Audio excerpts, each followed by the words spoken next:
Gente, boa tarde.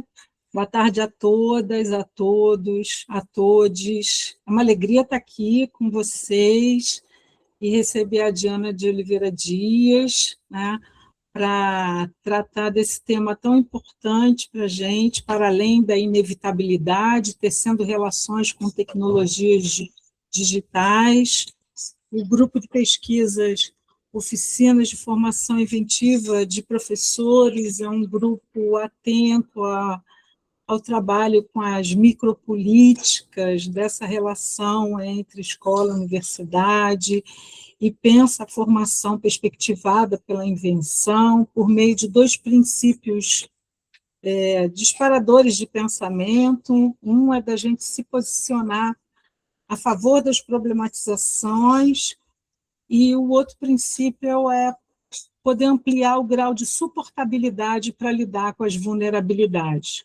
Acho que esse é um exercício necessário para o presente e, por isso, a gente chamou a Diana de Oliveira Dias. Ela é designer, é educadora especializada em tecnologia educacional, ela é líder de integração de tecnologia na Avenue de São Paulo e doutoranda aqui do programa de pós-graduação da Escola de Desenho Industrial da UERJ, também nossa parceira aqui no trabalho, e faz parte do Deseduca Lab. Né? Deve ter outras apresentações possíveis, Luciana, mas essa é a primeira. Se você quiser complementar a tua apresentação, e aí você está aí com um tempo bem para a gente poder conversar depois, né? Então, você está com a palavra. Bom, obrigada. Boa tarde, pessoal. Estou muito feliz de estar aqui. Queria começar agradecendo a Rose, minha orientadora não oficial, e também pelo convite, e a todos vocês por disponibilizar o tempo de vocês aqui hoje. A minha apresentação já foi quase toda, a apresentação de quem eu sou, né, da minha trajetória já foi quase toda dita aqui, mas só para contextualizar um pouco, né, eu sou designer de formação, fiz mestrado em artes visuais, e aí na época do mestrado foi quando eu comecei a trabalhar como educadora, né, e eu participava de oficinas de arte e educação, e arte e tecnologia, né, e educação, para crianças e adolescentes, e logo em seguida eu comecei a trabalhar na Escola Eleva, aí do Rio, numa disciplina que era de tecnologia criativa. E aí isso era uma combinação de espaço maker, né, de ensinar os alunos sobre o espaço maker da escola, de programação e da parte de mídias digitais. A gente dava aula de fotografia, de vídeo, um pouco de design gráfico também. E, enfim, isso era tanto para o Fundo 1 quanto para o Fundo 2. E a partir de 2021 eu vim para São Paulo e eu trabalho nessa interseção. Eu não sou mais professora de sala, né, eu não tenho mais uma sala minha, mas eu colaboro com os professores e com alunos para pensar projetos e aulas que envolvem a tecnologia das mais diversas maneiras. Muitas vezes isso vem como uma simples validação de uma ferramenta, né? Eu faço muito trabalho burocrático para a escola também, mas passa também por uma formação de professores, planejamento de aulas, produção de evento, entre outras coisas. E a ideia para hoje é que essa seja uma conversa, né, para a gente problematizar o uso da inteligência artificial na pesquisa e dentro da sala de aula, sempre pensando em alternativas à retórica da inevitabilidade que se constrói no nosso cotidiano hoje, né? E aí, para fazer isso, eu vou trazer algumas práticas que eu estou construindo em conjunto com colegas no meu cotidiano escolar, né, que é o cotidiano que eu habito hoje. Mas antes eu queria começar com uma reflexão mais teórica, né, para guiar o nosso olhar sobre essas práticas e, com sorte, nos ajudar a tensionar esse inevitável. E o primeiro deles é esse poema aqui, né, eu vou ler para vocês. A maior riqueza do homem é a sua incompletude. Nesse ponto, sou abastado. Palavras que me aceitam como sou, eu não aceito.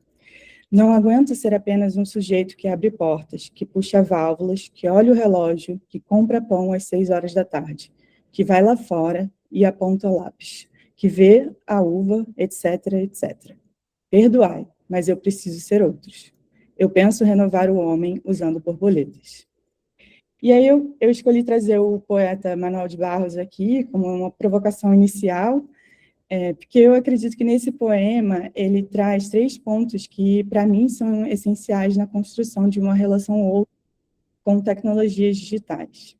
A incompletude, a repetição burocrática e uma necessidade de ser outro, né? De se transformar e de transformar o mundo ao nosso redor.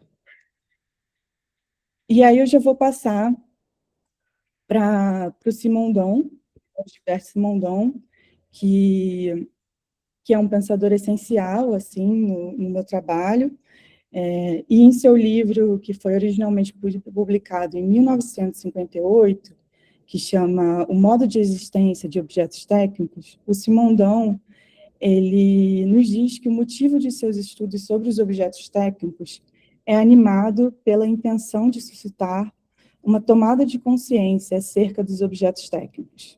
É uma tentativa do autor para atribuir sentido aos objetos técnicos e reintroduzi-los no campo da cultura. E para a nossa conversa de hoje, são esses 3 conceitos que vocês estão vendo aqui na tela. Spoiler. Os 3 conceitos que vocês estão vendo na tela são apresentados por ele e eles são meio que essenciais, assim. A concretização, a tecnicidade e a margem de indeterminação. Né? Eles estão interconectados. O primeiro deles, a concretização, seria um processo de convergência, onde as estruturas internas de um objeto técnico se tornam coerentes com um todo interdependente. Concretizar é como individuar, resolver uma tensão existencial, que no caso da técnica é uma dificuldade de funcionamento. A tecnicidade, por sua vez, seria o grau de concretização do objeto. A tecnicidade do objeto é, então, mais do que uma qualidade de uso. É o que nele se agrega a uma primeira determinação dada por uma relação de forma e matéria. É como se fosse um intermediário entre a forma e a matéria. E o Simondon afirma que cabe ao inventor o conhecimento intuitivo da tecnicidade dos elementos, e que esta ocorreria no nível intermediário entre o abstrato e o concreto, no nível dos esquemas. A imaginação, característica do inventor, seria a sensibilidade à tecnicidade, que permite o descobrimento de novas montagens possíveis. E, de uma forma oposta, ele problematiza a relação do trabalhador com a máquina, afirmando que esta seria inadequada, uma vez que ele opera sobre a máquina sem que seu gesto prolongue a invenção. O homem conhece o que entra na máquina e o que sai dela, mas não o que ela faz. Né? Essa frasezinha é uma fala dele mesmo. E aí, o terceiro conceito, que é a margem de indeterminação, ele demonstra como o posicionamento do Simondon se opõe ainda à habitual percepção de que a perfeição das máquinas se associa ao automatismo. Né? Ele se opõe a esse automatismo. E aí, nas suas palavras, a gente tem essa fala. Para converter uma máquina em automática, é preciso sacrificar muitas possibilidades de funcionamento e muitos usos possíveis. O automatismo possui uma significação econômica ou social, mais que uma significação técnica. O verdadeiro aperfeiçoamento das máquinas, aquele do qual se pode dizer que eleva o grau de tecnicidade, corresponde não ao aumento do automatismo, senão, pelo contrário, ao fato de que uma máquina preserve uma certa margem de indeterminação, e o conjunto de máquinas abertas supõe o homem como organizador permanente, como intérprete vivente das máquinas. E aí, pensando nessa noção aberta das máquinas, né, a gente pode levantar alguns pontos que o Simondon estabeleceu diante da técnica, né? Isso lá no final da década de 50.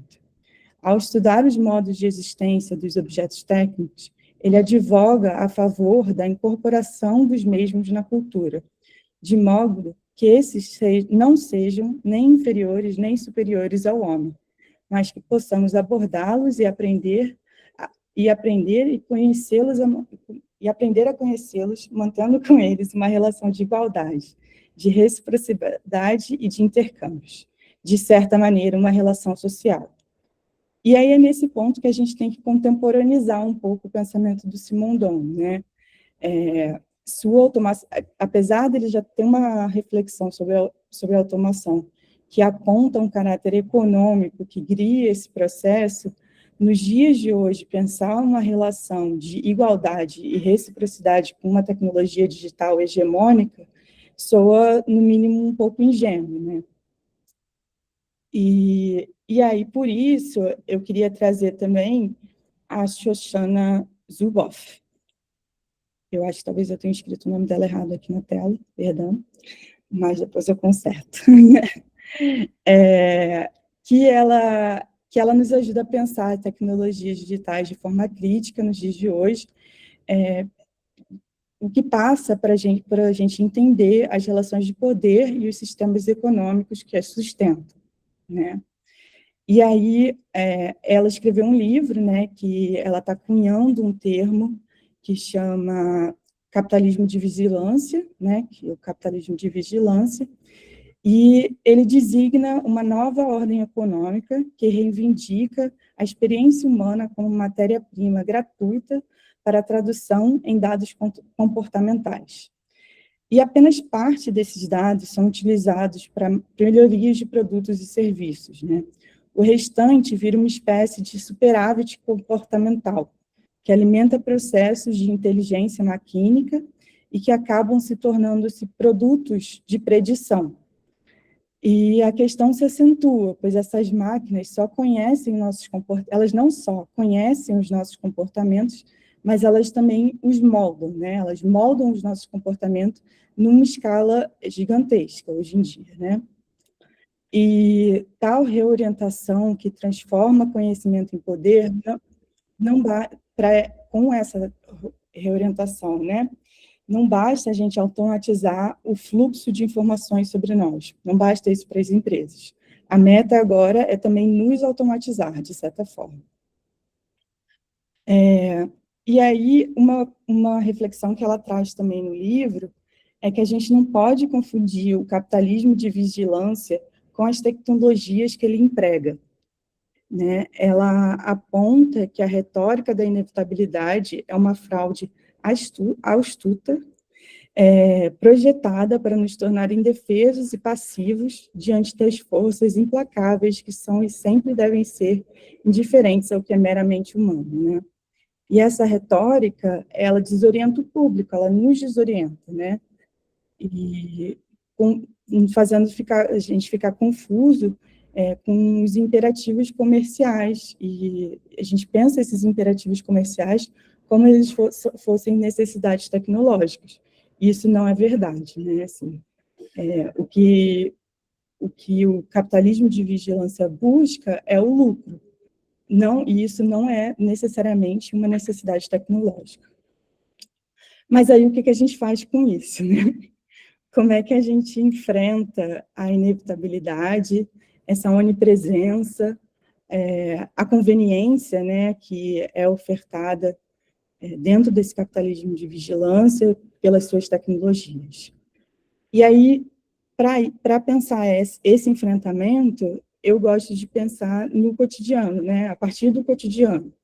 E um cotidiano de sertor, que é um lugar de opressão, de acúmulo de memória, mas também que tem uma camada mais sutil ali, de operações transformadoras. E viver no cotidiano hoje implica o uso de ferramentas digitais, tanto que estamos todos aqui no Google Meets, uma ferramenta oferecida por uma das grandes Big Techs. E aí, dentro do cotidiano, eu queria trazer a noção de uso mesmo, né? Como é que eu vejo a noção de uso? Que ela veio muito de uma conversa com algumas propostas feitas pelo Stephen Wright, que escreveu o Léxico dos Usos, a partir do trabalho das produções artísticas do movimento da arte útil, né? e é um movimento onde muitas das suas obras, eles são também práticas pedagógicas, né? Isso aqui que a gente está vendo é uma obra do movimento da arte útil, da Tânia Bruguera, e ele é também uma espécie de oficina, né? E aí a gente está, nesse contexto, propõe-se um uso que é também um espaço de vacância, onde o produtivismo e a conformidade são baixos e toleráveis, um espaço altamente criativo, suspenso entre duas normatividades, tornando-se um campo de potencialidades, né? Então, eles veem o uso não como algo passivo, né? Mas algo que você está ali no cotidiano, vivenciando, e por isso não tendo aquilo de uma forma representativa apenas, né?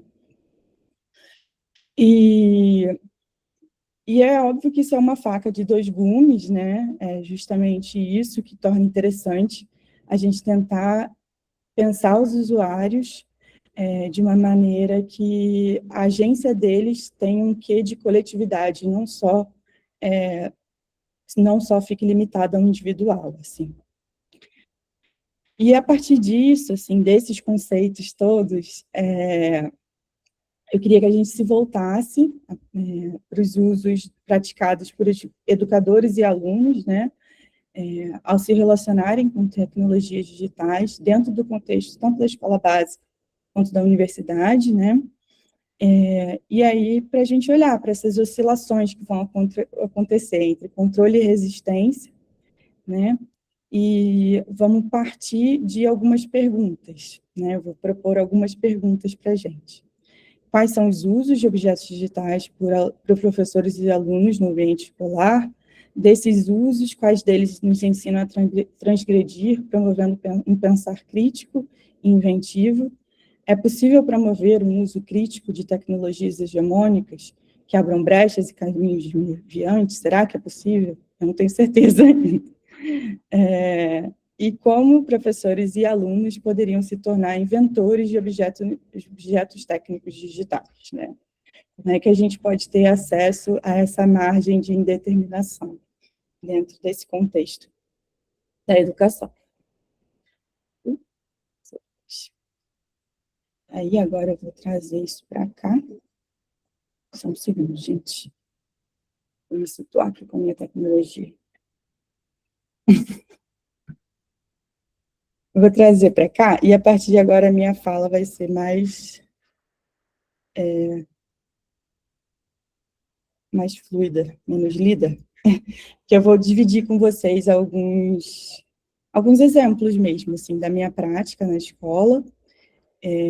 Tudo que eu falei até agora, né, são os conceitos que eu trago comigo desde o final da graduação, né, foram mais fundamentados no mestrado, e algumas coisas que eu estou querendo pensar agora no doutorado, mas no contexto da minha prática profissional, né, dentro da escola, eu acho que a gente tem uma virada de chave ali, quando tem o lançamento do ChatGPT, no final de 2022, eu acho, se não me engano, 2023, e aí essa pergunta, né, como é que eu posso apoiar e guiar uma aprendizagem crítica de uma tecnologia emergente dentro de uma comunidade escolar, ela ficou muito presente no meu dia a dia, né? E aí eu vou fazer um recorte muito específico, tá? Eu trabalho numa escola privada de São Paulo, é uma escola que tem muitos recursos, e isso é óbvio que não é equivalente em qualquer contexto, né? Isso, o que eu vou mostrar são exemplos, não são fórmulas, né, do que fazer necessariamente. Tanto que, assim, dos recursos, eles não são nem só financeiros, né, no sentido propriamente. Eu sou uma pessoa que não está o tempo todo em sala de aula, eu tenho tempo para poder pesquisar, pensar sobre isso, testar as coisas e tudo mais. Então, acho que passa por isso também, os recursos da escola, né. E aí eu queria dividir com vocês, assim, por alto, essas 3 referências que me ajudaram a trazer esses pensamentos para dentro da sala de aula de uma forma, para dentro da sala de aula e para as formações com os professores, né? De uma forma mais concreta, assim. O primeiro é um artigo que ele propõe uma reflexão sobre que relação que a gente quer ter com a tecnologia dentro da sala, e aí ele fala de um tecnoceticismo, né? Ele, assim, os autores, são 3 autores, de um tecnoceticismo. E eu acho bem legal, ele, apesar de ter um contexto muito americano, e muitas das coisas que eu vou mostrar, elas estão em inglês, porque a escola que eu trabalho é bilíngue, né? Mas, enfim, mas é um artigo curto que é interessante, assim, ele passa por várias diferentes disciplinas e dá exemplos de como a gente pode ser crítico do que a gente está ensinando, da tecnologia que a gente está falando sobre em sala de aula, tanto de uma forma mais usual, assim, se eu estou pedindo para os meus alunos criarem alguma coisa usando uma tecnologia, ou então até se eu estou dando uma aula de história, e aí eu estou falando sobre, não sei, Revolução Industrial, e aí eu sou mais crítico de como aquilo se reflete nos dias de hoje, por exemplo, né? A outra são as competências de IA propostas pela Unesco. Eu gosto particularmente das que eles têm 2, né? Uma que é para alunos e outra que é para professores. Eu particularmente gosto da de professores, eu acho que ela me ajudou muito no início desse processo, né, para pensar as atividades para os professores. Ela está disponível em português também no site. E o terceiro é esse framework, né, essa estrutura, estratégias metodológicas propostas por um centro de pesquisa da Universidade de Harvard, que chama Imagine a IA, né? E aí eu acho ele bem legal porque ele tem esses 2 lados, né? Um lado de letramento, para a gente entender como é que essa tecnologia funciona, quais são as forças do mercado e nós mesmos, né, um letramento pessoal, e um lado de agência, né, como é que existe uma agência individual, uma agência coletiva e uma agência que é dos outros por você, né, dentro do contexto da IA, especificamente. E aí, são essas 3, assim. E aí, falando um pouco dessa trajetória com a IA dentro da Evans, a gente começou tudo com um grupo de estudos. Assim, a primeira coisa que a gente fez foi isso, foi tentar reunir os professores interessados, não era obrigatório, uma vez a cada 2 semanas, se eu não me engano, e a gente ia conversando, vendo alguns materiais juntos e tentando entender assim, quais eram as questões que estavam se fundamentando para a gente ali, né, na escola. E aí, para além disso, nessa época já, eu comecei a produzir conteúdo de oficinas, assim, né? As primeiras oficinas que eu fiz foram até assíncronas, porque a gente não tinha necessariamente a escola dando um horário, assim, para a gente fazer a oficina com todos os professores. Então, a gente tinha essas atividades que eu chamei de AI Explorers, né? Exploradores da IA, e a ideia era que fossem atividades que os professores pudessem fazer no tempo livre deles. Então, a gente montou isso na sala de professores, que tinha os pôsteres, eles tinham umas perguntas, eles botavam as bolinhas se eles concordavam ou discordavam, e tudo mais. E tudo no sentido de promover uma reflexão crítica, assim, sobre a IA e tudo mais. E aí isso foi evoluindo, a gente foi conseguindo espaço para fazer várias oficinas com os professores, onde o objetivo era sempre a gente dar um panorama de o que é essa tecnologia, né, como é que ela funciona, explorar usos práticos dela em sala de aula e também pensar eticamente isso, né, assim, como é que quais são os limites, né, éticos dessa aplicação. E esse exercício, ele foi muito baseado nessas competências da Unesco, né? A gente fez essa reflexão por essas áreas das competências, né? São 5 áreas que eles propõem. Uma é o desenvolvimento profissional do professor, o outro é uma fundamentação, né, do que é a IA, de como é que ela se aplica. A terceira seria a parte ética, né, do o que significa ser ético enquanto IA, como usuário, ou até na própria criação.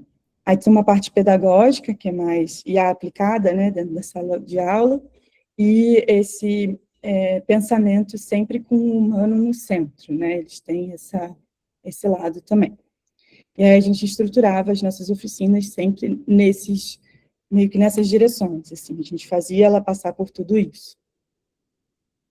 E também a gente teve algumas oportunidades de fazer palestras na escola, para os professores especificamente, que aí a gente focou muito nesse contexto, a gente focou muito de falar de IA e diversidade, né? É uma super questão, especialmente porque a gente está falando, quando eu estou falando de IA aqui, né, por que a IA ela passou a ser discutida? Não é qualquer IA, né? A IA generativa, né? A IA generativa que vem com uma série de vieses junto dela, né? São ferramentas majoritariamente criadas em países do norte global, especialmente nos Estados Unidos, e considerando que elas são treinadas em conteúdos disponíveis na internet, é avassaladora, assim, a quantidade de conteúdo que vem de certas origens, né, do que de outras. Assim, se você for pensar, a primeira versão do ChatGPT,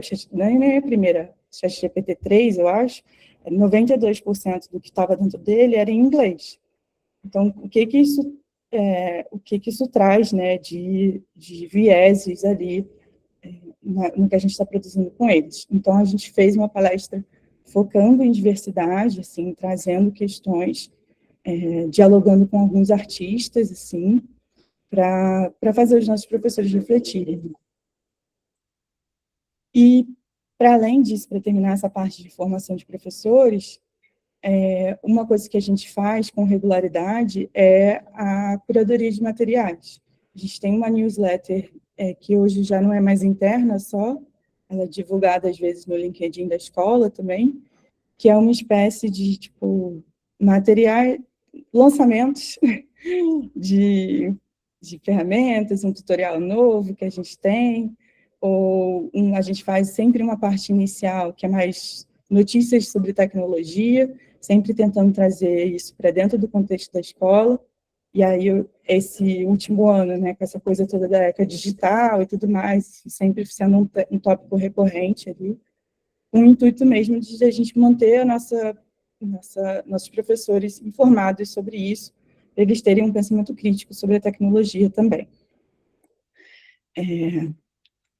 E aí, outra coisa, e aí é tudo ao mesmo tempo, né? Isso aqui, são só umas imagens para vocês verem, assim, de uns eventos que a gente organiza na escola, que a gente começou a fazer a Semana da IA, né? E aí é uma combinação de é um momento de culminância, né? Que a gente mostra o trabalho de alunos, faz umas atividades específicas, tenta ganhar mais espaço, assim.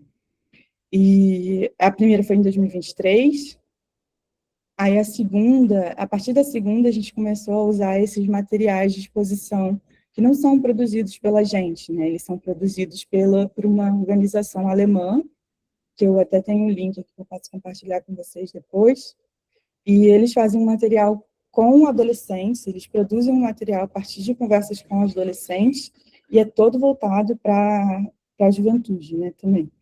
E é muito legal o material, assim, é super crítico, é bem feito, e eles produzem isso de uma forma que tipo, a gente conseguiu imprimir dessa forma mais elaborada, né, vamos dizer assim.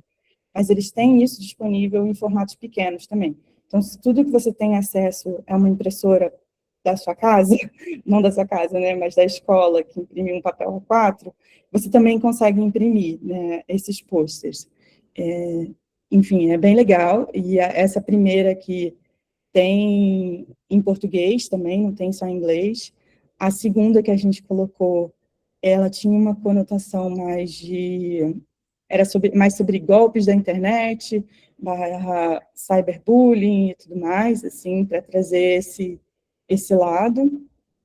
Então, a gente busca nessas exposições ter um momento de reflexão crítica com os alunos, que às vezes não é tão fácil de conseguir em sala de aula, né?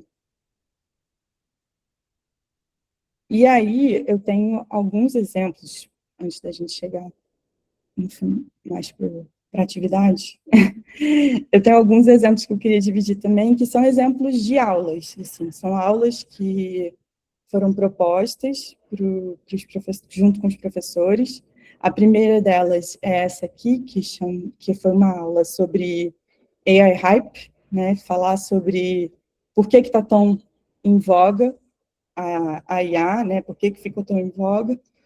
E aí, para isso, a gente passa por um momento onde explica-se o que é a IA, né, a gente desmistifica algumas coisas, porque é muito comum os alunos assumirem que a IA é só o ChatGPT, né, e não é. Na verdade, a inteligência artificial, ela está aí desde a década de 50, assim. Ela foi um termo criado na década de 50, e o fato de que a nossa caixa de entrada hoje tem, sei lá, separa os e-mails, né? Tipo, bota os e-mails de spam num lugar, bota os e-mails de promoção em outro, o que seja, isso é IA também, né? Tem vários tipos de IA que estão nos circundando o tempo todo. E aí a gente faz essa distinção na aula sobre o que é IA generativo, o que não é, para propor reflexões, né? Essa aula acontece dentro de um projeto onde eles estão estudando Revolução Industrial, eles falam sobre todas as transformações econômicas que aconteceram por causa disso, e a gente traz esse componente mais contemporâneo para pensar também o futuro, né? E, no final, a gente fez esse processo de reflexão dos alunos, de ter algumas frases para ver qual era a opinião deles, assim, a partir dos exemplos que a gente viu em sala, dos textos que estavam disponíveis para eles lerem, onde é que eles ficavam em relação a essas frases, né? Aí uma frase era: a tecnologia da IA serve à humanidade. Você concorda? Você discorda? Você concorda muito com isso? Por que você concorda muito ou pouco? Né? Indivíduos têm o poder de refazer a tecnologia da IA, né? E era um pouco nesse sentido, assim, de propor uma reflexão crítica deles ali em relação a isso. E aí depois a gente organizou isso num espaço da escola, para a gente ter todas as opiniões deles lado a lado, assim. E aí outra atividade que eu gosto bastante foi de uma professora do 8º ano, e isso aqui é mérito todo dela, tá?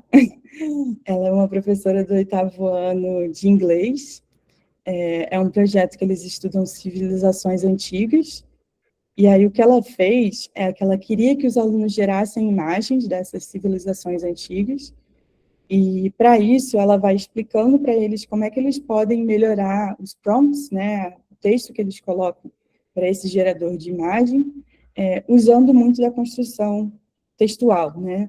E aí ela dividiu isso em passos, e ela faz a escrita deles melhorar para que a imagem também fique melhor, né? Então ela consegue se valer da forma como a gente teria que escrever um prompt mais complexo, mais definido, para melhorar a escrita deles, né, para eles serem mais descritivos nesse caso, e também a gente tem um resultado das imagens um pouco melhor, assim, do que inicialmente. E esse outro exemplo é um exemplo de crianças menores, assim, que foi uma atividade que a Márcia propôs, que trabalha comigo, que ela fazia uma criação de história com os alunos, né? E aí, nesse caso, ela é a única pessoa que está interagindo com o chatbot, né, aqui, e em sala eles iam meio que pensando em ideias sobre o que vai ser a história. Ah, a história vai ser sobre um hambúrguer. O que o hambúrguer está fazendo? Ele está no espaço, sei lá. Eles iam fazendo umas histórias malucas, assim, e geravam as histórias ali. E aí tinha uma coisa deles ficarem muito animados, né, com esse processo também de construção da história, mas, ao mesmo tempo, no final e durante, tinha uma reflexão crítica também, né, de perguntar para eles: mas quem é o autor dessa história? Né? Vocês podem dizer que foram vocês que criaram a história? Né? Então, tem sempre essa camada também, né? Se a gente vai introduzir essas ferramentas cedo, a gente não vai fazer isso sem ser de uma forma pensada, enfim, né? A gente não vai botar na mão de todos eles, necessariamente, o chatbot diretamente, né? Enfim. E aí, um pouco disso, né, muito das atividades hoje também acontecem nesse espaço dos tutores, né, a gente tem uma ferramenta na escola que chama Flint, que ela tem até uma versão free, assim, uma versão que não é paga, que se você trabalha até 80 alunos, e nela você consegue criar tutores, eles chamam de tutores, né, mas você consegue criar um chatbot customizável. Então, a gente tem vários professores adotando já. Esse exemplo aqui foi uma professora de inglês também, que eles estavam lendo o livro do Frankenstein no 10º ano, e ela também lia Rousseau com eles, né, ao mesmo tempo. E aí ela fez o bot virar o Rousseau. E aí eles tinham que entrevistar o Rousseau para se preparar para as atividades. E esse aqui desse lado é uma atividade que está acontecendo agora, que é um projeto de programação da escola, que a gente está tentando refazer o jeito como a gente ensina programação para os alunos, né? A gente já tem muitos alunos só usando o ChatGPT indiscriminadamente para criar os códigos, né? Então, a gente fez isso de uma forma estruturada, onde o bot sabe qual é o desafio que eles têm que fazer um LED piscar, e, enfim, tocar um sonzinho específico, de certo jeito, e aí eles têm que ir conversando com o bot, de certa forma, para que eles consigam chegar no código, né? Então, são algumas estratégias que a gente está adotando lá. E aí, alguém tem alguma pergunta antes de eu passar para a próxima parte? Porque eu acho que a próxima parte minha ideia era fazer uma atividade com vocês, se vocês toparem. Não? Está topado, gente? O site é esse aqui. A Fabi está perguntando qual é esse último site, Diana. É esse aqui. Ela também ela trabalha em português também, tá, gente?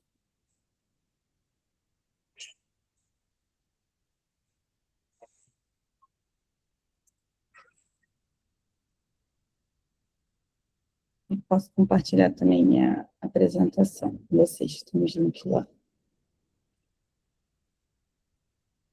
Então,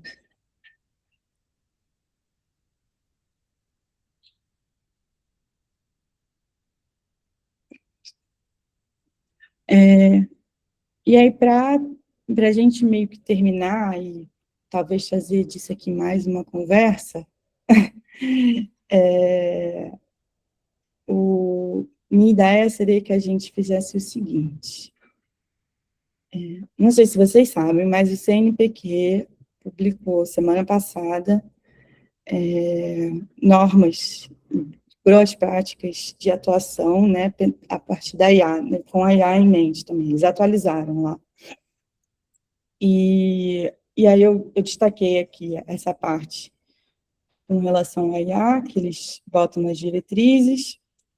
Sendo sincera, eu não li profundamente todas as diretrizes ainda, saiu no dia 11, enfim, não deu tempo.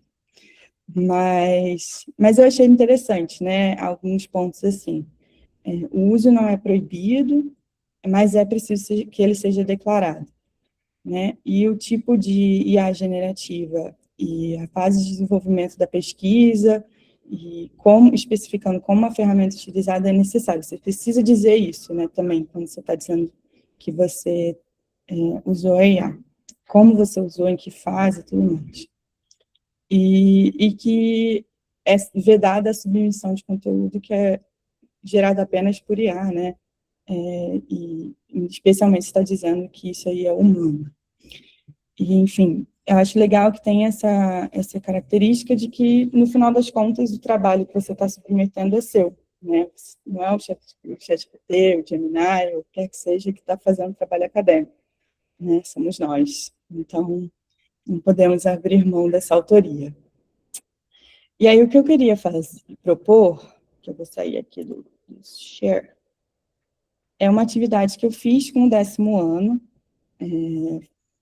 E a gente fez isso para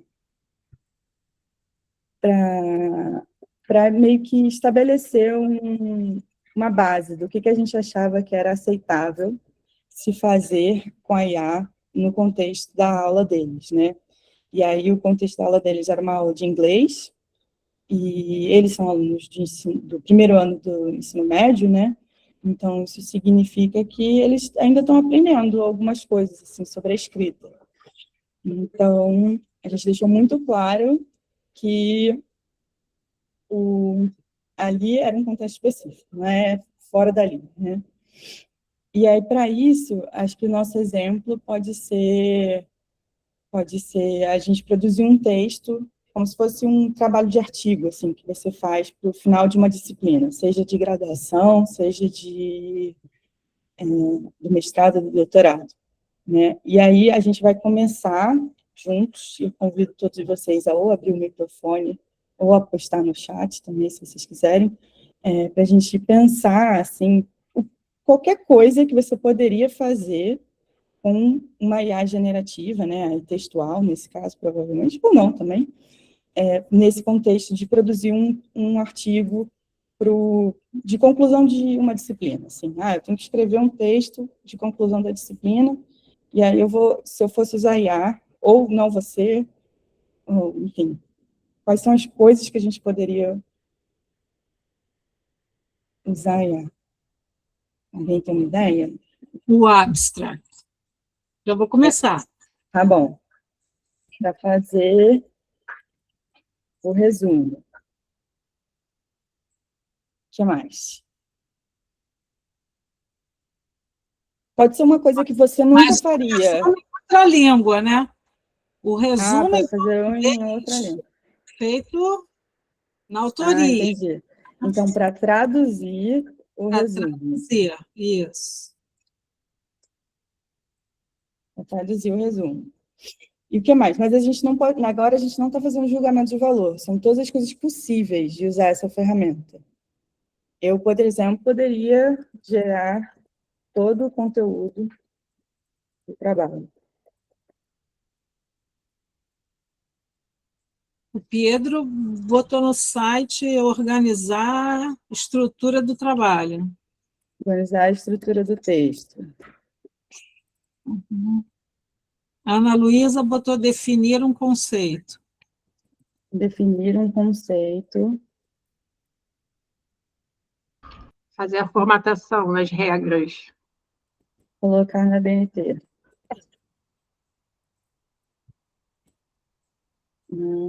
Formatação.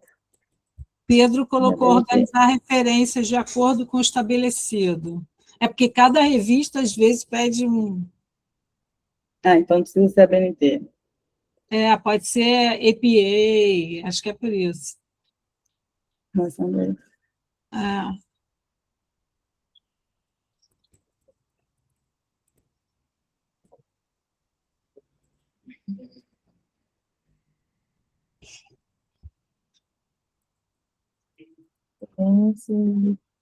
Texto.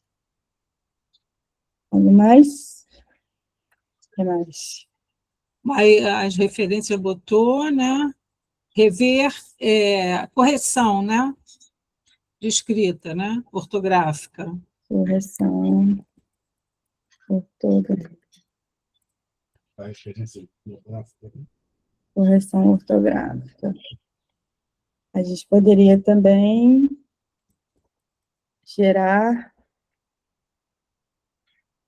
processar dados, não sei, vamos pensar se tem dados. Processar dados. Traduzir. E propor e análise. Algo mais? Acho que tá bom, né? Tá bom. De bastante coisa. E aí, assim, em sala de aula, eu pedi para eles organizarem primeiro em grupos, né? Eu dividi eles em duplas, os alunos do ensino médio. E aí eles em duplas organizaram, falaram, tipo, não, eu acho que esse aqui, acho que traduzir o texto é ok. Eu acho que organizar uma estrutura, não sei, fica mais para cá. E aí a gente foi espalhando isso para lá e para cá, né? Eles foram espalhando primeiro, e depois a gente fez isso coletivamente. Assim, tipo, eu parei todo mundo, depois que eles já tinham feito, e coletivamente a gente chegou num acordo, enquanto turma, de onde é que essas coisas estavam. E aí, vamos tentar fazer isso aqui no Zoom, vamos ver, Zoom não, né? No Google Meet, ver se funciona. Né? O traduzir o texto, vocês acham que ficaria mais para onde? Bora, gente, abre o microfone e fala. Se quiser falar no chat, eu vou abrir ele aqui também. Quase ok, Ana Luísa falou quase ok. Quase Quase ok. ok, quase ok. Então, eu vou deixar aqui. Gerar todo o conteúdo do trabalho. Passou do Passou do ponto. ponto. Passou do ponto. Organizar a estrutura do texto. Moralmente Seria suspeito. moralmente suspeito também, Bruno. Né? Definir um conceito.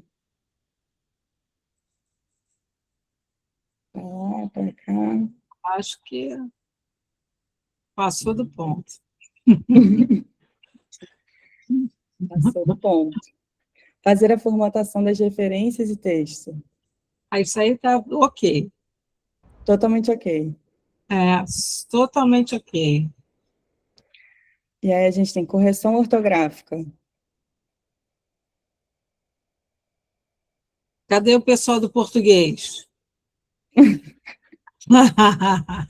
Eu sei que tem gente do português nessa sala. Você vai pagar um revisor, né? Pode pedir para ir a fazer. Não é seu mesmo, né? Vamos lá, considerar aí que é possível Aqui. pagar o revisor. Então, pede para ir a fazer. Não sei. Tá bom, então eu vou botar ele aqui no meio. Não assim, sei. quase lá, quase lá. Não sei. Eu não confio Não nela, sei. Bruno. Pega um monte Não de erro sei. dela.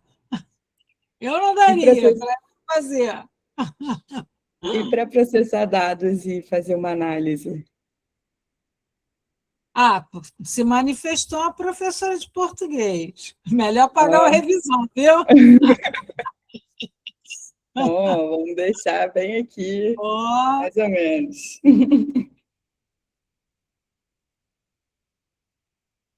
E processar os dados, vocês confiam? Processar os dados também é você entregar na mão da IA todo o trabalho de análise que é a pesquisa, né, gente? Pois é, isso que eu ia falar, Rose. Fazer análise é a pesquisa, e a IA é que faz.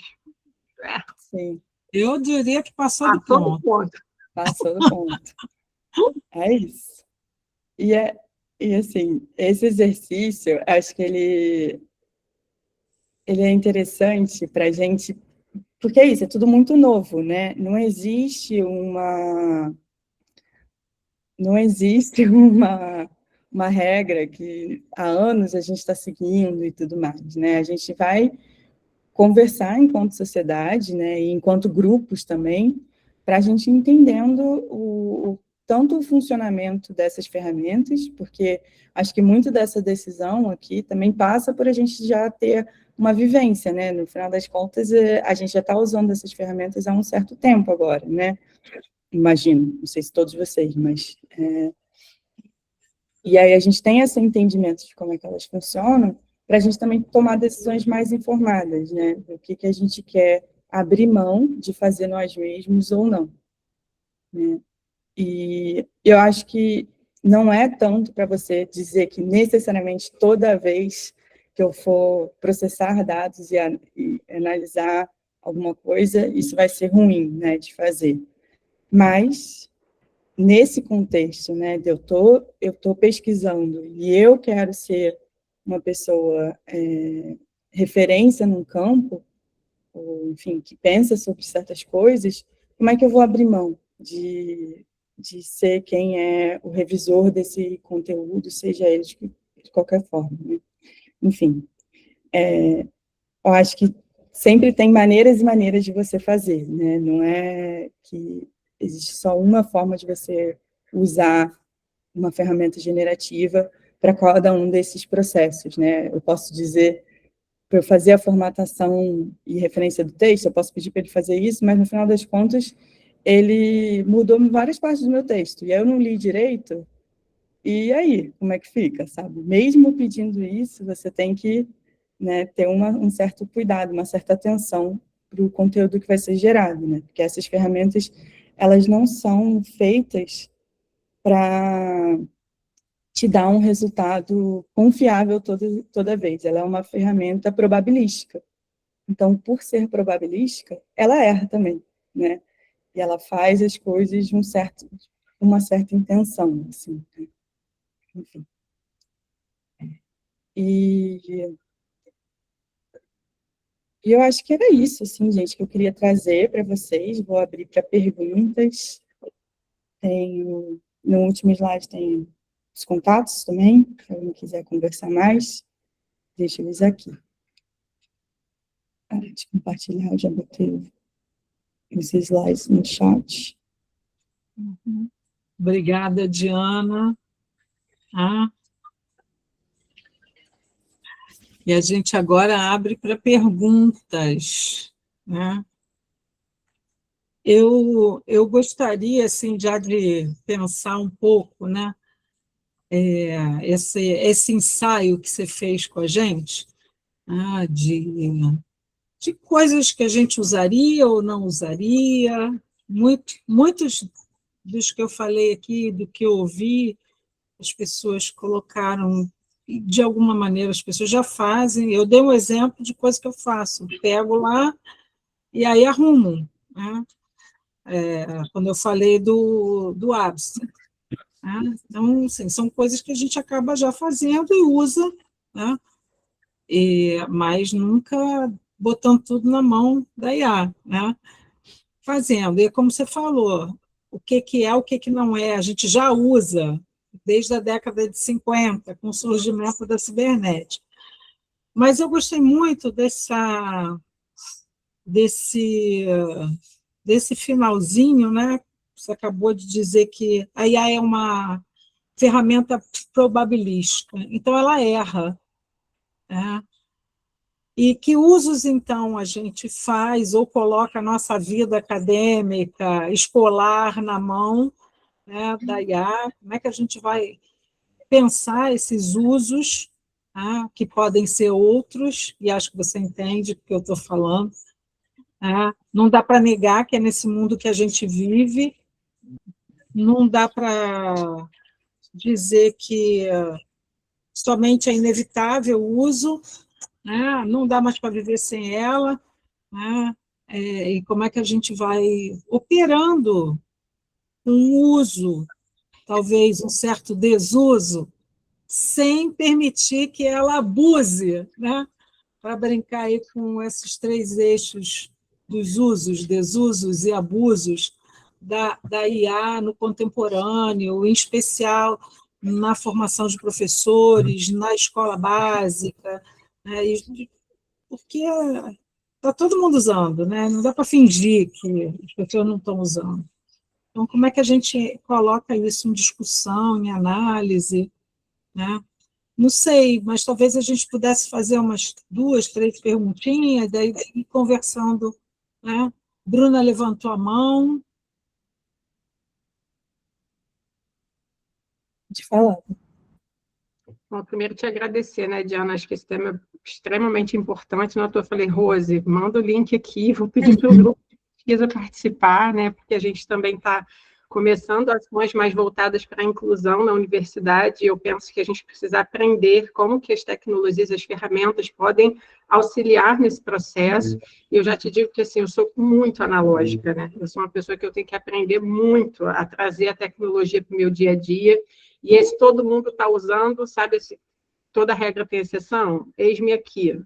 Gente, eu ainda não consegui encontrar o meu lugar na relação com a IA, de eu ficar tranquila, sabe? Primeiro, eticamente, acho que, né, eu entendi esse teu exercício muito mais na dimensão ética, né? Aquilo que a gente considera que não feriria princípios éticos de autoria, etc., né?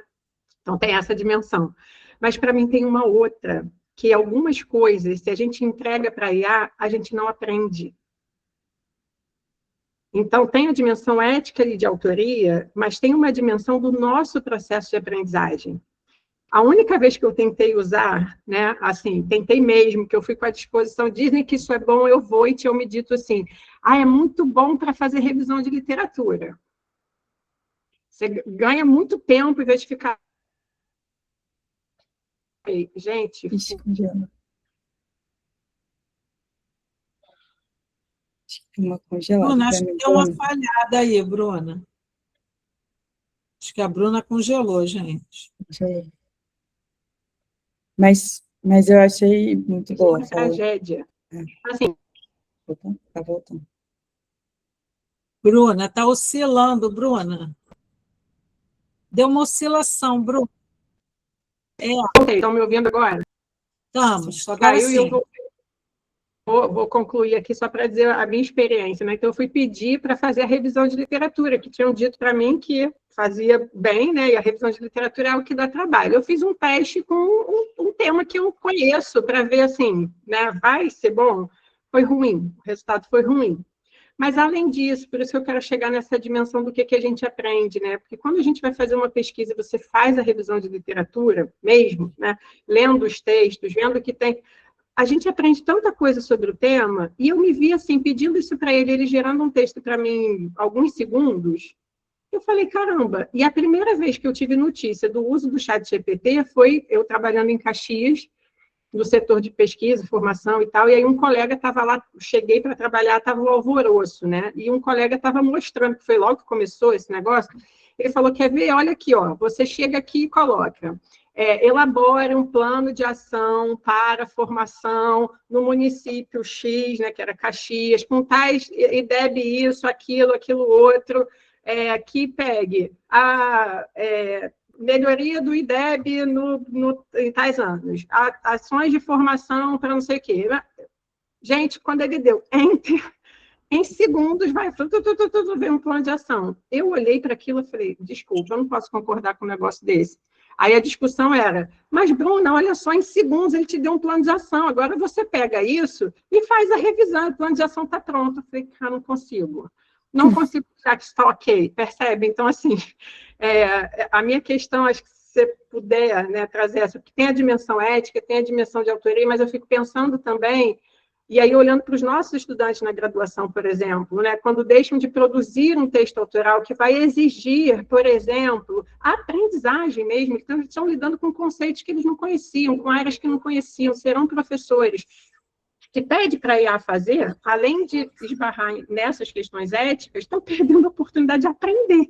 Né? Então, essa, para mim, entendeu? Conjugar o que ok, está ok eticamente, mas o que a gente perde em termos de processo de aprendizagem, mesmo naquilo que está ok eticamente? Essa fica sendo, para mim, uma grande questão. Se puder falar um pouco sobre isso, te agradeço, porque é a minha grande questão no uso da IA.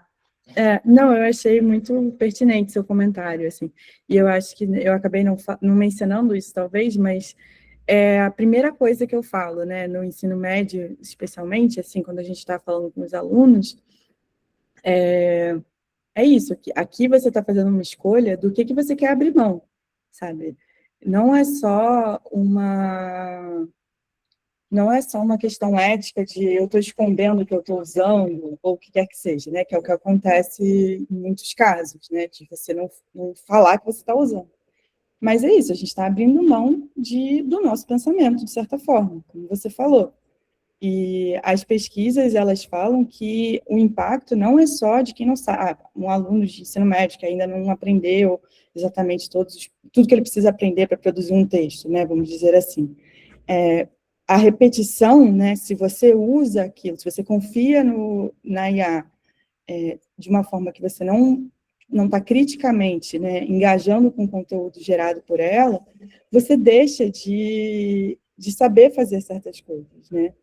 Então, coisas que você fazia, isso profissionalmente também, né? Se eu vou deixar de escrever todos os e-mails que eu escrevia, né, para responder, enfim, o que eu preciso responder na escola, e eu não e eu mando gerar, a IA gerar e nem reviso, né, nem paro criticamente para pensar, mas peraí, o que é que eu preciso realmente questionar? É isso mesmo que ela está me falando? Eu estou abrindo mão de certas coisas, assim, eu vou parar de pensar sobre aquilo. E aí, quando você dá esse exemplo do plano de ação, para mim isso é muito grave, mas ao mesmo tempo é isso, né? A gente vive num mundo acelerado, e, as demandas são muitas, né? Então, eu particularmente, né, Diana, eu não vejo como necessariamente algo horrível de se fazer, você gerar um plano inicial ou o que quer que seja. Mas eu não consigo admitir que isso não venha com um olhar crítico depois, assim. Porque a gente está falando de ferramentas, né? Porque a gente não tem uma IA que é feita pela Prefeitura de Caxias, sei lá, por Caxias, que tem os dados específicos da população de estudantes daquela região e tudo mais, sabe? A gente está trabalhando com ferramentas que são feitas nos Estados Unidos, majoritariamente, que vão usar dados dessas populações também para informar as decisões que estão ali por trás. E não só dados dessas populações, mas formas de pensamento também, sabe? Tipo, o que é hegemônico na internet, né? Que foi usada para treinar isso. Então, é muito complexo, assim, tipo, você não olhar para esse plano gerado com um olhar crítico daquilo que é importante, né, enfim, para o órgão que seja que está gerando, né? E, enfim, a solução não é simples, né? Mas para mim ela passa por isso, assim, por a gente conversar, pelo esse exercício inicial da gente, enquanto grupo que está decidindo se abrir a possibilidade de usar essa ferramenta, a gente discutir quais são as formas que são ok da gente usar nesse contexto, assim. Enfim. E até de te falar, eu não vou usar. Né? Assim, eu acabei de entrar no doutorado, então ainda não posso dizer com tanta certeza, mas eu não gosto de usar para a minha produção de texto, assim, sabe? Tipo, eu me sinto me roubando alguma coisa, sabe? Meio que trapaceando, assim. Mas no meu trabalho eu uso muito, porque é isso, tem que escrever, responder um monte de e-mail, tem que ler política de privacidade de ferramenta, gente. Eu não leio política de privacidade sem usar IA mais, sabe? Porque facilita muito a minha vida, assim, sabe? E aí tem isso, assim, também uma certa dose de realidade do nosso cotidiano e das demandas, né? Enfim. Tocamos num ponto importante, né? Além da aprendizagem, que é o processo de produção de si, de invenção de mundos. Eu acho que isso é chave, né? Mas vai, Pedrão, deixa eu ficar quieto, senão eu... Oi, boa tarde, pessoal. Prazer, Diana. A gente é coleguinha ali na EI. Inclusive, eu acho que você está no Deseduca Lab, né? Eu estou no Design Escola, que é o núcleo do Deseduca, e você está sendo orientada pela Bárbara e a Bianca orientando, né? A Bianca, não sei, Ainda não conversei com a Bianca. Lá, né? Mas é a Bárbara que está de frente. Mas eu sou Pedro, para quem não me conhece, eu sou doutorando em design também, fiz algumas coisas com a professora Rosa, com o FIP também, né? Ela, inclusive, participa da minha banca, dando altos conselhos e apoios, né? Mas aí eu estava pensando em relação a IA, a gente está...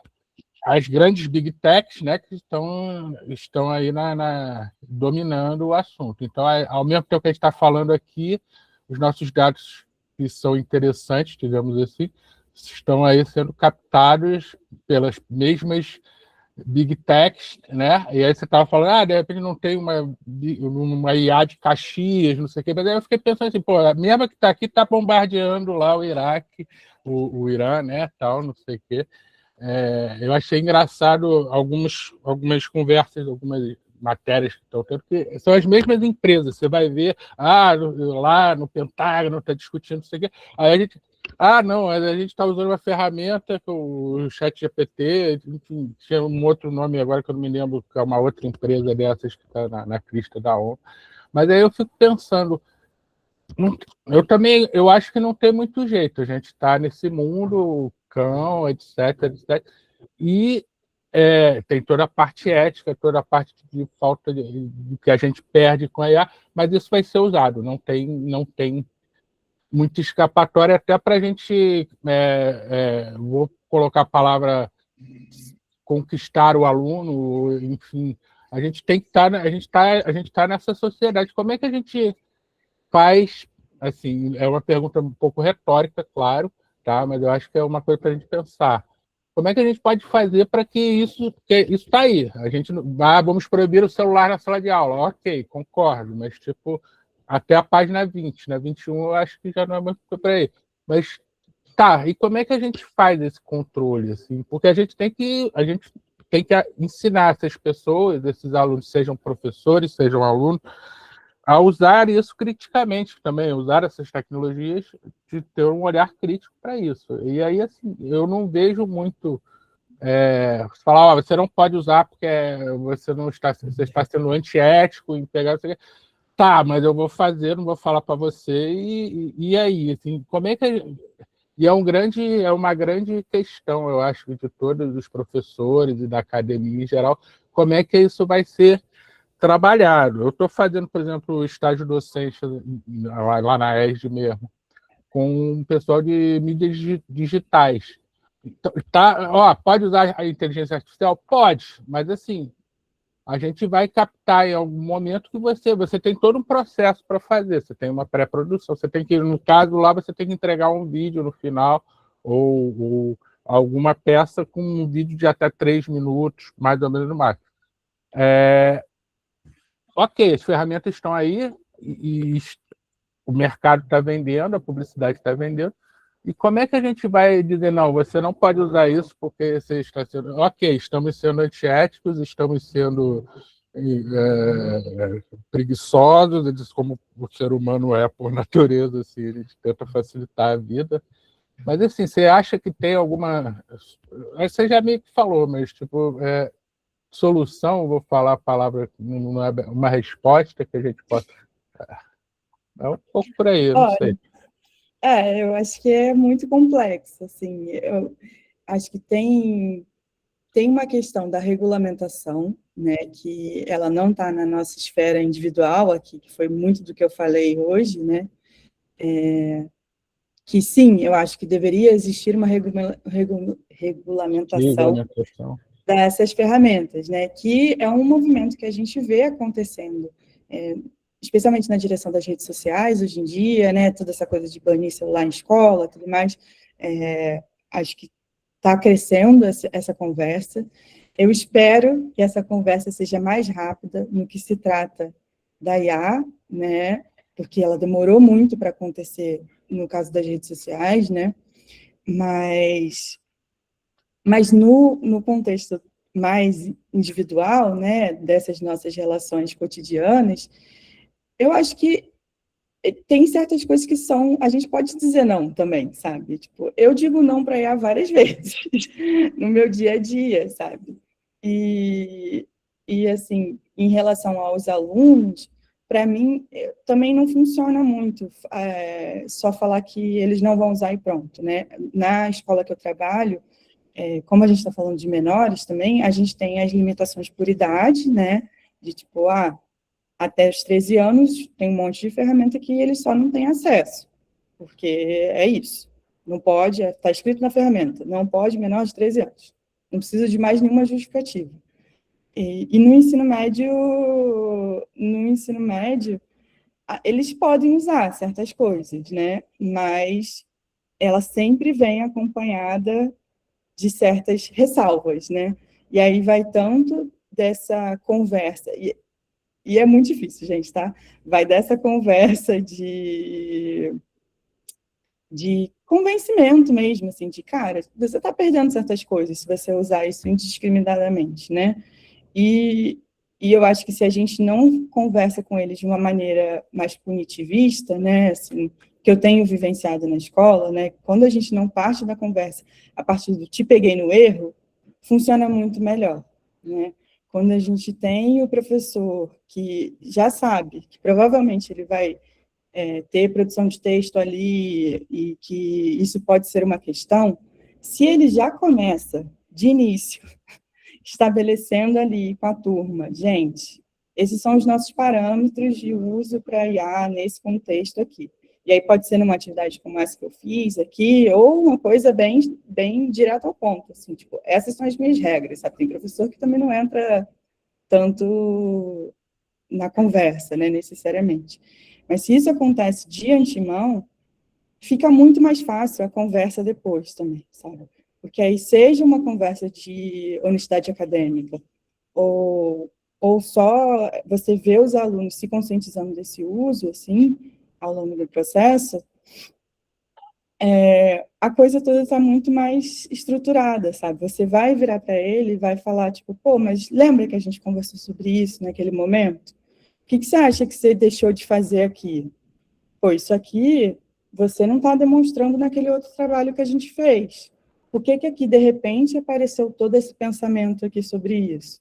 Enfim, né, essas conversas ficam mais fáceis, que estão se tornando muito comuns, assim, dentro da escola, né, pelo menos, na escola que eu trabalho, né, que eles têm muito acesso a todas essas ferramentas, independente se é liberado ou não dentro da escola, né.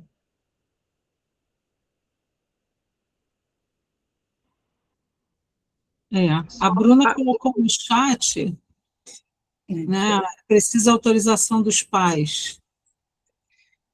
Então, aí eu acho que vai variar de escola para escola. Na escola que eu trabalho, os pais autorizam a gente de início, é nosso critério, né? A gente que vai fazer essa avaliação. É óbvio que, né, se eu autorizar o uso de uma ferramenta que fere a LGPD, por exemplo, né, que fere a Lei Geral de Proteção de Dados, eu posso ter um problema, né? Então, a gente tem um processo de validação das ferramentas, que são basicamente umas perguntas, assim, tem propaganda, coleta os dados para usar depois como propaganda, aí não pode. Tem fórum, né, porque aí é uma questão de tipo, ter fórum de discussão e os alunos vão ter contato com estranhos, isso é super uma questão também, sabe?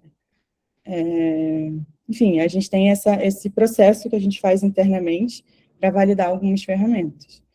E aí a gente, dependendo, abre exceções, que aí são geralmente exceções mais pontuais, assim, que como é uma escola que tem muita...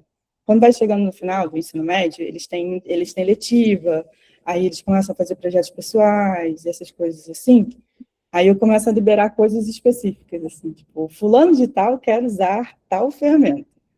E aí eu mando um e-mail para a família falando, a gente avaliou a ferramenta, ela não está de acordo com várias questões que a gente geralmente libera, mas nesse contexto estamos liberando.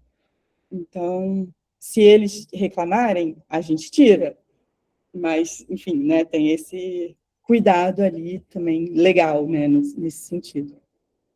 Uhum. Então, mais alguém?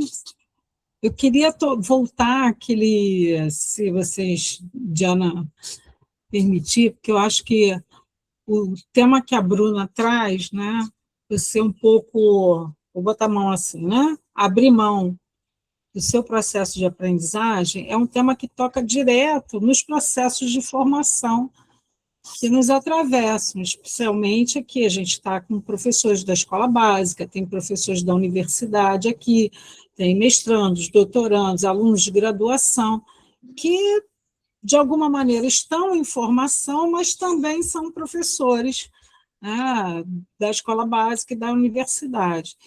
E como é que, em certa medida, né, a gente vai problematizando, e pode problematizar, porque você está trazendo um certo uso crítico né, da tecnologia, de um modo geral, não, né, não só da IA generativa, mas onde é que comporta? Porque se não dá para abrir mão, né, vamos lá, né, se é irredutível isso, a gente não tem como ficar sem, né, mas em que medida a gente vai poder tensionar essas relações, que são relações de sujeição, né, não só, né, de processos de aprendizagem, mas a gente está falando até do próprio indivíduo, e é muito legal quando você traz, ó, tem que problematizar isso, porque ela é toda criada no norte do planeta, né? Como é que a gente usa aqui para abaixo da linha do Equador e que processos de produção e de invenção de si a gente vai estar também usando? Porque entra como uma magia, como algo que toca na vida de todos nós, como algo que é rápido, que é de prontidão, que é resolutivo, tá? Você resolve rápido um trabalho que tem que entregar e não está pensando no que aprendeu, na própria transformação de si, né? Enfim, acho que esse ponto também, junto com a questão ética, né? Porque como editora de revista, hoje de manhã até falei, até comentei com a Diana, a gente está tendo problemas muito sérios, essa normativa do CNPq é muito importante, porque revisores de artigos em revistas estão botando na IA para a IA fazer o parecer. E isso tira o ineditismo do trabalho, que é um dos pontos primeiro. Então, a gente vai vivendo uma série de questões, né, e que é preciso problematizar, e que toca direto no processo de produção de subjetividade do contemporâneo. Né? Que subjetividades são essas que vêm emergindo nessa rede de forças, nesse movimento que a gente está aqui, cada um da sua casa, do seu ambiente de trabalho, a gente está aqui fazendo uma mesa, tem gente fora do estado do Rio de Janeiro, né, e que a gente está podendo fazer isso. Também tem coisa muito boa, né? Eu não estou aqui também querendo só tirar, mas o efeito de subjetivação e o modo como a gente, de alguma maneira, abre mão desse regime de governo de si, né, no presente, sabe? Que talvez isso é uma questão que mexe muito comigo, porque a gente faz um monte de coisa por aqui, né?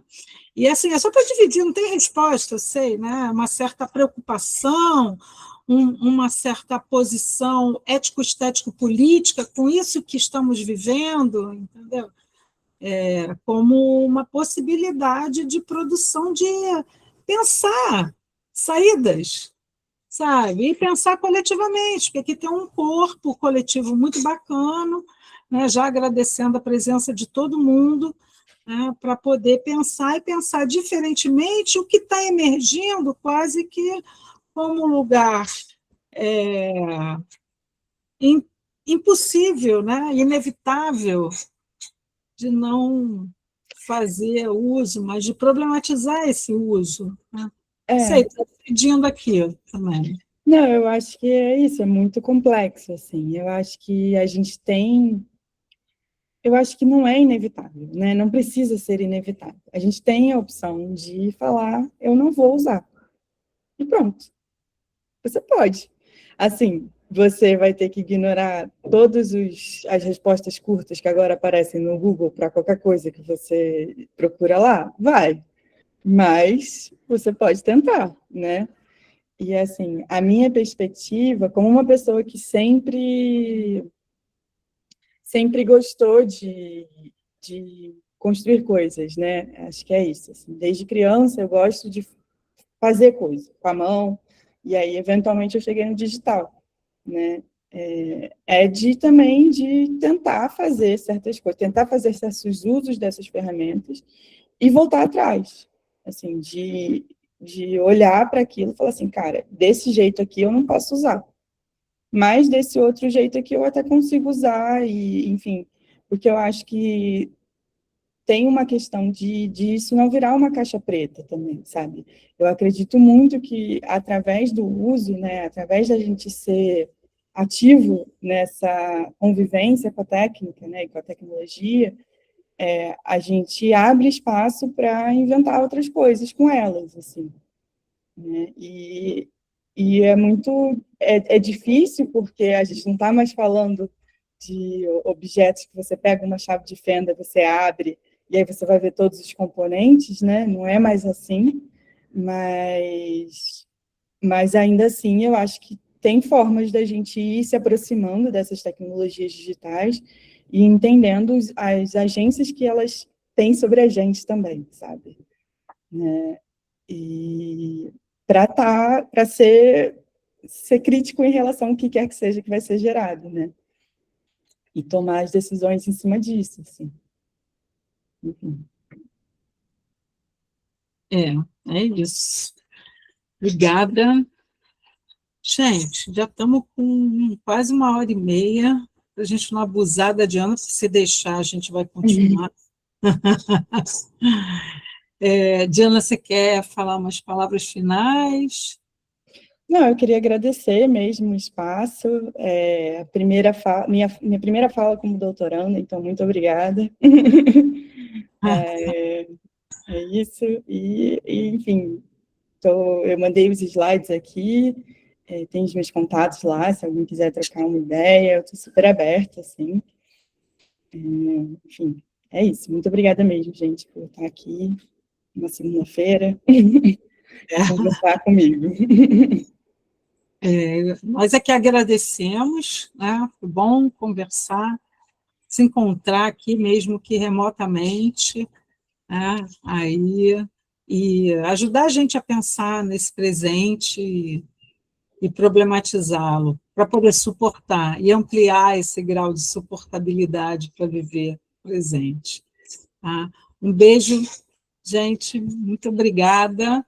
Tá? Tchau. Tchau, pessoal, obrigada. Tchau, gente. Tchau, tchau.